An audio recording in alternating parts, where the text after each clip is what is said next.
Ya se conocen los detalles del plan de choque de respuesta a la guerra que el Consejo de Ministros de España ha decidido poner en marcha. Un plan que contempla 6.000 millones de euros en ayudas directas para familias y empresas y un paquete de 10.000 millones de euros en préstamos ICO para amortiguar el peso del conflicto en la economía. Hasta aquí bien.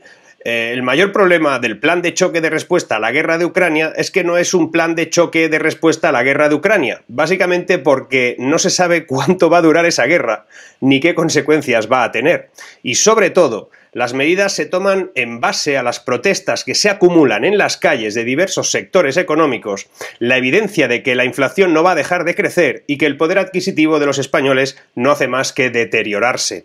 Cosas que no suceden por la guerra, sino por un recorrido que acumula malas decisiones políticas en materia económica a medida que se tenían que dar respuesta a importantes problemas en los últimos meses. Quédate hasta el final, que hoy te voy a hablar de qué suponen las medidas del gobierno, qué te va a costar a ti todo esto, y de si es verdad que este año, el 30 de junio, será Navidad. Dale al like para el algoritmo, comenta en las pausas publicitarias y darle a la campanilla tras suscribirte para estar puntual en los directos, que a veces no llegas a tiempo. Quédate, que lo que hoy te voy a contar también te interesa.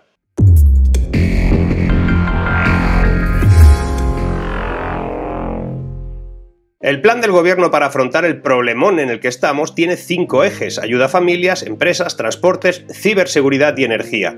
Entre las medidas destaca la rebaja de hasta 20 céntimos por litro de combustible, de los que el gobierno pondrá en torno de 15 céntimos y las petroleras un mínimo de 5. Por cierto, una mala idea anunciarlo y no aplicarlo inmediatamente, porque hoy ya el combustible valía unos cuantos céntimos más que ayer en las gasolineras, por si acaso.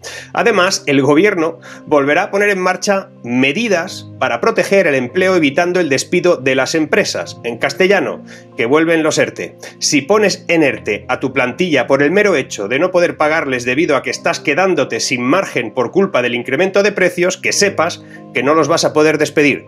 La intervención empresarial de serie nunca acaba bien. Una cosa es que por una emergencia sanitaria obligues a cerrar empresas, les impidas trabajar y por ello tengas que buscar un amortiguador laboral para todos. Y otra muy distinta es que le digas a esas empresas que si no van bien, porque la estructura económica derivada de una inflación importante, pues que no tienen herramientas para abordarlo, solo las que el gobierno considere. Declárate en ERTE.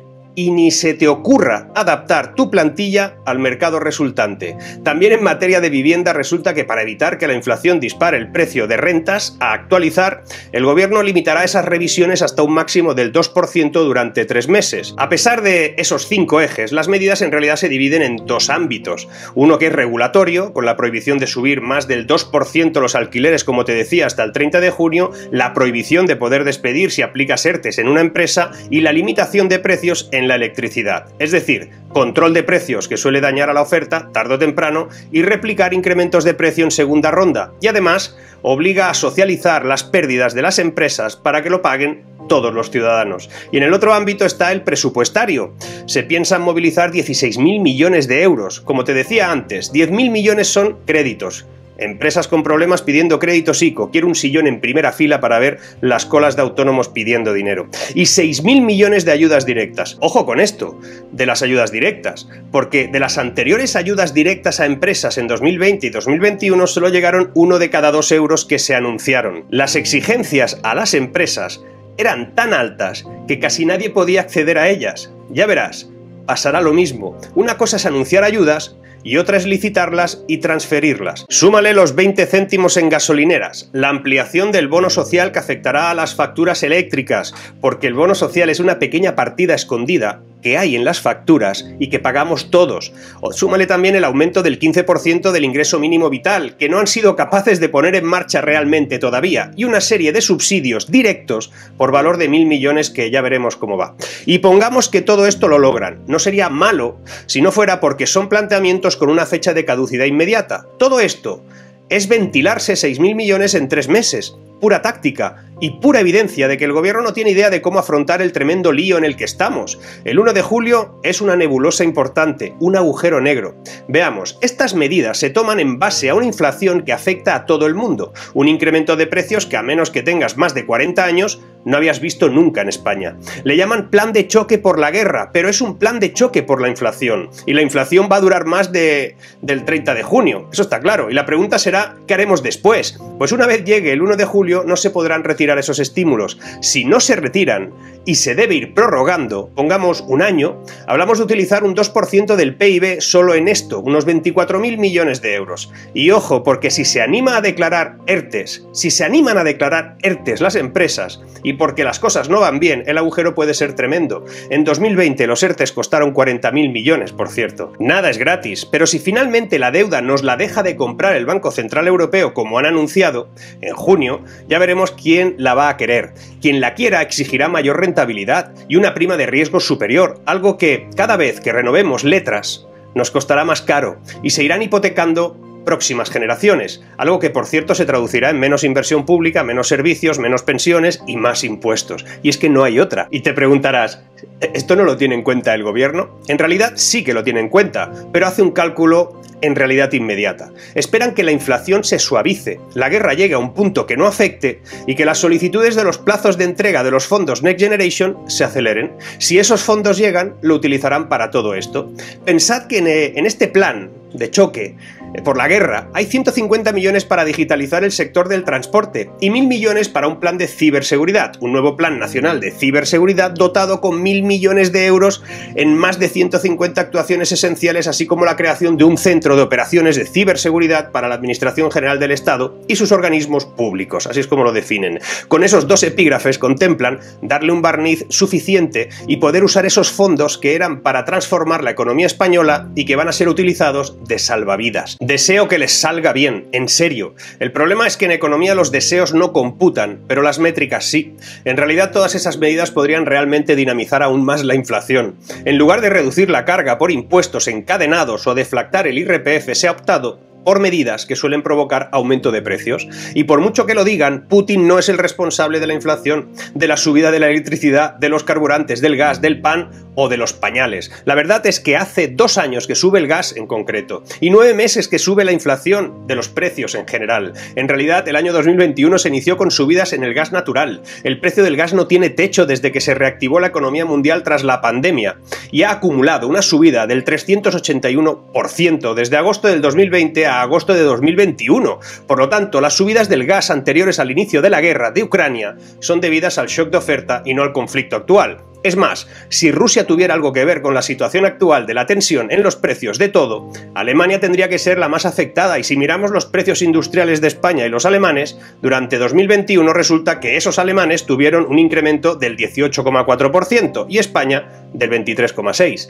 La pregunta pues sería, ¿cómo es que suben más los precios industriales en España que en Alemania si España no le compra gas a Putin? Pues resulta que el gobierno no entendió que la subida del IPC en otoño requería ya una acción y una explicación. Se le indigestó y tardó en recortar los impuestos. Tampoco fue sensible al impacto de los precios del gas tanto en los hogares como en la industria. Luego vino la subida del precio del barril de petróleo y su impacto en los precios de los combustibles. Como el gobierno no reaccionó ante esas subidas de precios, escondiéndose sobre todo tras la regulación europea y también detrás de una recuperación que solo se creían ellos, ahora se encuentran con un malestar social y un problema generalizado que poco a poco se va a ir extendiendo a medida que avance el año. El gobierno no tiene la culpa de todo, eso es evidente, pero tiene la responsabilidad de aportar soluciones lo más estratégicas posibles. Eso de hacer las cosas para mañana y no pensar en mañana y pasado es un problema.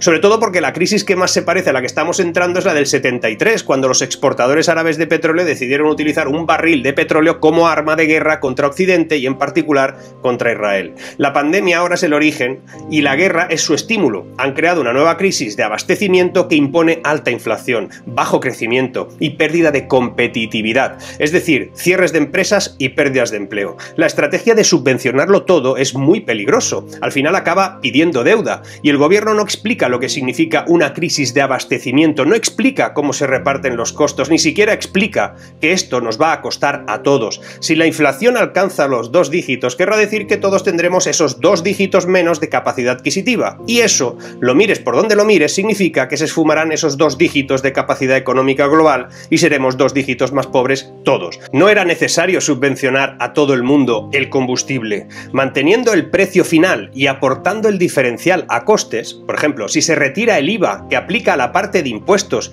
y solo aplica, digamos, en la parte del producto, se reduciría la presión un 12% aproximadamente. Esto es por poner un ejemplo. Y es que el problema no va a acabar el 30 de junio. Se avecina una recesión aplastante, en palabras de los principales inversores de Wall Street, que anticipan un caos económico generalizado. Digamos que lo único en lo que sí tienen razón desde el gobierno no es en que la inflación sea por culpa de Putin, o que la recuperación económica se frenara también por culpa de Putin, sino en que la invasión de Ucrania ha disparado las alarmas sobre un descalabro económico, una desaceleración importante y una inflación difícil de detener.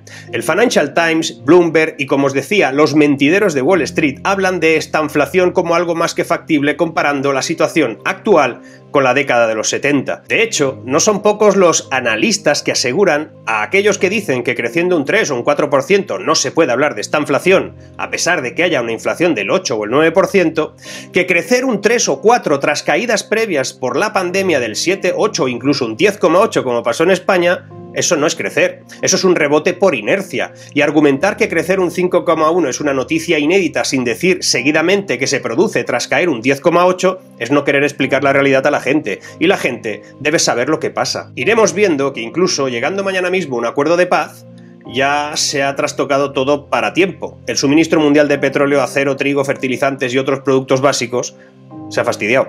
Rusia y Ucrania exportaban más del 25% del suministro mundial de trigo y ya no lo hacen. Rusia es también un importante exportador de fertilizantes y ya no los vende. La ONU advierte que ese conflicto podría provocar una escasez mundial de alimentos. Los alimentos que sobrevivan a todo este festival se van a encarecer y van a estimular como nunca la inflación. Súmale a esto la energía. Rusia suministraba al mundo algo menos de 10 millones de barriles de petróleo al día, antes de que Putin atacara a Ucrania. Desde entonces, Estados Unidos ha cortado las importaciones y la Unión Europea está trabajando para desprenderse rápidamente del suministro energético de Rusia, pero de momento no le está siendo fácil. Y a todo esto, es increíble que se siga pensando que con un paquete de medidas hasta el 30 de junio es suficiente, porque los problemas no se van a solucionar el 30 de junio. No lo piensan porque prefieren poner luces cortas y no explicar que España acumula un déficit del 22%, o que España cayó más que nadie y creció menos que nadie después. Tampoco explican que el empleo no se ha recuperado del todo aún. El juego político es el que es. Se dedican a tomar decisiones en corto, patadas para adelante, llegar a la siguiente parada y luego ya veremos. Pero la gente de bien no puede vivir así. Necesita plantearse el futuro y el de sus hijos con evidencias y realidades. Por eso un gobierno debe ser honesto y explicar el follón en el que estamos, porque estamos peor que otros y cómo vamos a sufrir todos para salir de esta. Y por cierto, los que están en la oposición podrían hacer algo más que negarse a todo. No tomas credibilidad con debates de jardín de infancia hablando de tú más o el que tienes detrás es peor. Un poco de sentido común y sentido de Estado. Que de una crisis no se sale en 10 minutos. Que de esto no se sale en un verano bueno de turistas. Que no. De la crisis inmobiliaria, aún hay gente que no ha logrado recuperarse, que arruinarse es algo que se explica en 5 minutos, pero que se vive en 5 años como mínimo. Escucharás en los medios que viene otra lluvia de millones, pero esos millones los vas a pagar tú. O con impuestos o con menos servicios, pero lo vas a pagar tú. Además, no lo olvides, te van a culpar de que las cosas no salgan bien. Infórmate, fórmate. Piensa por ti mismo, con datos, y luego afronta los tiempos duros con energía. Esto no pasará rápido, tenemos tiempo para transformar aquello que no necesitamos e incorporar lo que sí precisamos. Por eso, aquí, seguiremos.